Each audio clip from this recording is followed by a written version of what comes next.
Bonjour à tous. Alors aujourd'hui, je vais répondre à une question qu'on me pose parfois en commentaire concernant Mesmer. On me demande quelle est cette technique qu'il utilise lorsqu'il passe la main derrière la nuque d'une personne pour l'hypnotiser.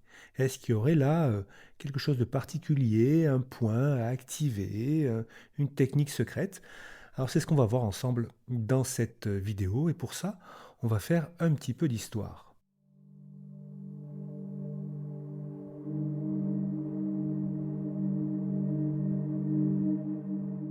Alors on va remonter à la fin du 19e siècle dans un hôpital parisien, la Pitié-Salpêtrière, où exerce l'un des neurologues les plus célèbres de l'histoire, Jean-Martin Charcot. Dans les années 1880, Charcot dirige le service de neurologie. Il y étudie ce qu'on appelle à cette époque l'hystérie. Et pour ça, il utilise l'hypnose qui lui permet d'observer ses patientes. Il fait une observation étonnante. Il constate qu'en appuyant sur certaines zones du corps, en particulier des zones du crâne, du visage ainsi que des ovaires, il obtient des effets spectaculaires. Une crise d'hystérie qui s'arrête, un état de transe qui s'installe, ou l'inverse. Charcot théorise donc des zones hypnogènes ou des zones hystérogènes, des endroits du corps qui, lorsqu'on les active mécaniquement, produisent des phénomènes hypnotiques. C'est presque comme un réflexe neurologique, un peu comme le réflexe rotulien. Alors ce qu'il faut comprendre, c'est que cette constatation, elle est cohérente avec la vision que Charcot a de l'hypnose à l'époque. Pour lui, l'hypnose est une manifestation pathologique d'un état neurologique particulier, à savoir l'hystérie. Sauf que tout le monde n'a pas la même vision de l'hypnose que Charcot. Et au même moment, à Nancy, un autre grand neurologue, Hippolyte Bernheim, avec Auguste Ambroise Liébaud, chef de file de ce qu'on a appelé l'école de Nancy, eh bien, ils vont démonter euh, les théories de Charcot point par point. Bernheim va faire quelque chose de très puissant scientifiquement. Il va tester ces supposées zones hypnogènes pour voir si elles fonctionnent en dehors de tout contexte, c'est-à-dire sur des patients qui non seulement n'auraient jamais entendu parler de Charcot, mais qui ne sauraient pas ce qu'on va leur faire, ni quand on va leur faire, et qui ne sauraient pas ce qu'il est attendu d'eux non plus, quoi, qui ne seraient pas du tout au courant des phénomènes que pourraient produire ces zones. Eh bien, le résultat, c'est que les effets disparaissent. Ce que Charcot observait n'était donc pas un réflexe neurologique universel, mais plutôt le produit de suggestions et d'attentes. Ces patientes, ces fameuses hystériques qu'il donnait en spectacle dans ce qu'on a appelé les leçons du mardi, elles étaient hospitalisées parfois depuis des années. Et donc elles avaient fini par comprendre ce que Charcot attendait d'elles lors de ces démonstrations. Bernheim a résumé ça par une formule qui disait: il n'y a pas d'hypnotisme, il n'y a que de la suggestion. C'est-à-dire que c'est le contexte, la parole, l'attente du sujet qui produit l'état et pas un point anatomique. Donc revenons à notre image de Mesmer, notre image de départ.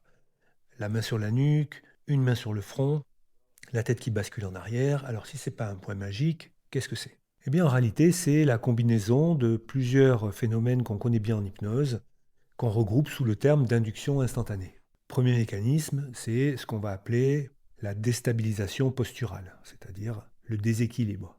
En soutenant la nuque et en faisant basculer la tête vers l'arrière, eh bien on provoque simplement un déséquilibre physique. Et à ce moment-là, le cerveau a une urgence à gérer, et une seule, qui est ben, je suis en train de tomber en fait. Et donc cette urgence à gérer, ça va créer une saturation de la tension consciente pendant une fraction de seconde. Le deuxième mécanisme, c'est ce qu'on appelle une rupture de pattern, un geste à la fois rapide et inattendu, et donc un effet de surprise qui va empêcher la personne de mobiliser ses résistances conscientes. C'est un peu comme le détournement d'attention en magie ou comme quand un pickpocket vous distrait. Et le troisième mécanisme, c'est le plus important, c'est le contexte. Avant même de procéder à son induction, Mesmer a sélectionné les participants grâce à des tests de suggestibilité pour donc choisir les personnes qui répondent le mieux aux suggestions.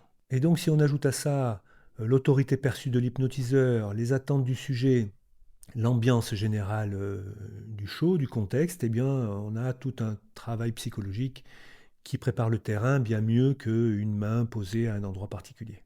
Donc le geste physique, il est là comme un déclencheur, c'est un petit peu comme un top départ. Mais le vrai travail, la suggestibilité, l'attente, l'autorité, le contexte, eh bien ce travail-là, il a été fait en amont.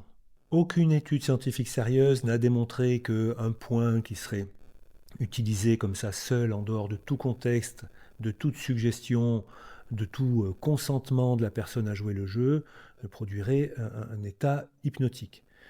D'ailleurs, il suffit bien de tester ça dans la rue, sur un inconnu qui passe, sans lui expliquer ce qu'on va faire. Vous pouvez essayer de faire ce geste-là. Ça risque de pas fonctionner et de plutôt provoquer beaucoup de résistance chez cette personne. Alors non, les points hypnogènes n'existent pas. Ce qui existe, c'est une technique d'hypnose de scène très maîtrisée qui joue sur la psychologie plutôt que sur l'anatomie. Et c'est ça le plus intéressant avec l'hypnose, c'est qu'il n'y a pas de technique magique, il y a tout un tas de phénomènes psychosociaux qui entrent en jeu. Et si ce genre de sujet de démystification vous intéresse, eh bien dites-le moi en commentaire. Et souvenez-vous de soutenir la chaîne en vous abonnant. Et je vous dis à bientôt.